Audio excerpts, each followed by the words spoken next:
వేసవి వేడిపై దాడి, చల్లటి రిఫ్రెషింగ్ స్టాప్తో హాయి. వైసీపీ అధినేత జగన్మోహన్ రెడ్డి పల్నాడు పర్యటించనుండడం జిల్లాలో ఉద్రిక్తతలకు కారణమైంది.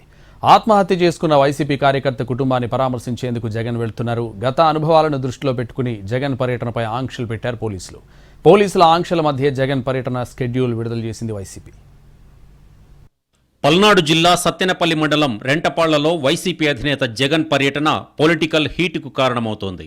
రెంటపాళ్లకు చెందిన వైసీపీ కార్యకర్త నాగమల్లేశ్వరరావు కొన్నాళ్ల క్రితం ఆత్మహత్యకు పాల్పడ్డారు.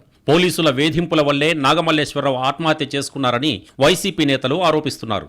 మృతుడి కుటుంబ సభ్యులను పరామర్శించేందుకు మాజీ సీఎం జగన్ బుధవారం రెంటపాళ్ల రానున్నారు.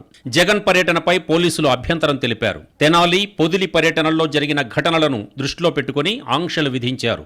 రెంటపాళ్లకు జగన్ 100 మందితో వెళితే అనుమతిస్తామని పోలీసులు చెబుతున్నారు. జగన్ వెళ్లే దారి చిన్నది కావడం, నాగమల్లేశ్వరరావు ఇల్లు ఇరుకు వీధిలో ఉండడంతో ఎక్కువ మందితో వెళ్లడానికి పర్మిషన్ ఇవ్వలేదు. అనుకోని సంఘటన ఏదైనా జరిగితే ఎవరు బాధ్యత వహిస్తారని పోలీసులు ప్రశ్నిస్తున్నారు.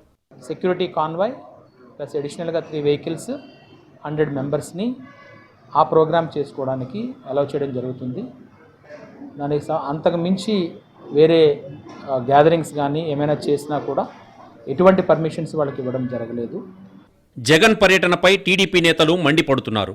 నాగమల్లేశ్వరరావు మృతికి జగనే కారణమని ఆరోపించారు సత్తెనపల్లి ఎమ్మెల్యే కన్నా లక్ష్మీనారాయణ. వైసీపీ గెలుస్తుందని పందాలు కాసి అప్పులు తీర్చలేక నాగమల్లేశ్వరరావు ఆత్మహత్య చేసుకున్నారని కన్నా అంటున్నారు.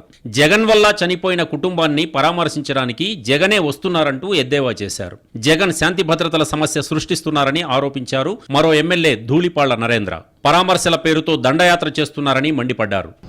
చనిపోయింది నీ వల్ల, నువ్వు రేపు వచ్చి ఏం చెప్తావు? ప్రజలకు నువ్వు తీసుకొస్తున్నావు, జనాన్ని వేసుకొని వస్తున్నానని చెప్పేసి చెప్తున్నావు. ఏం చెప్తావు నువ్వు? చెప్పు, నీ కార్యకర్తలకు ఏం చెప్తావు? నియోజకవర్గంలో ఎంతమంది ఇవాళ వరకు కూడా నిన్ను నమ్మి పందేలు కట్టి ఆస్తులు అమ్ముకుని బజారున పడ్డారు. వల్ల బెట్టింగ్లో పాల్గొని ఉన్న ఆస్తిని కోల్పోతే దిక్కుచోచక ఆత్మహత్యానికి పాల్పడితే ప్రభుత్వానికి ఏంటి సంబంధం అని చెప్పి నేను అడుగుతా ఉన్నా. నాకు గుర్తున్నంత వరకు నాగమల్లేశ్వరరావు అనే వ్యక్తి చనిపోయింది జూన్ 9వ తారీఖున. చంద్రబాబు నాయుడు గారు ఎప్పుడు ప్రమాణ స్వీకారం చేశారు? జూన్ 12 అనుకుంటా. అంటే ఆయన ఆత్మహత్య చేసుకునేదానికి అసలు ప్రభుత్వమే లేదు, ప్రమాణ స్వీకారమే చేయనప్పుడు అసలు ప్రభుత్వ వేధింపులు అనే ప్రశ్న ఎక్కడ వస్తుంది? జగన్ పర్యటనకు అనుమతి ఇవ్వాలంటూ వైసీపీ నేతలు పల్నాడు జిల్లా ఎస్పీని కోరారు. పోలీసుల నుంచి స్పష్టమైన హామీ రాకపోవడంతో వెనుదిరిగారు. పోలీసులు అనుమతి ఇవ్వకపోయినా జగన్ పల్నాడు పర్యటనకు రావడం ఖాయమని స్పష్టం చేశారు.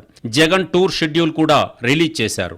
జగన్మోహన్ రెడ్డి గారు, మీరు ఎన్ని ఆంక్షలు విధించినా, మీరు ఎన్ని ఆటంకాలు కలిగించినా రేపు ఆ కుటుంబాన్ని పరామర్శిస్తున్నారు, వారికి అండగా నిలబడిపోతున్నారు. రేపు రెంటపాలకు ఖచ్చితంగా వస్తున్నారు. రేపు ప్రోగ్రాం ఖాయమని చెప్పి మరొకసారి ఇక్కడ ఉన్నటువంటి జిల్లా ప్రజలకు మేము స్పష్టం చేస్తా ఉన్నాం. పోలీసుల ఆంక్షలు ఒకవైపు, వైసీపీ దూకుడు మరోవైపు. దాంతో రేపటి జగన్ పల్నాడు పర్యటనపై ఉత్కంఠ నెలకొంది.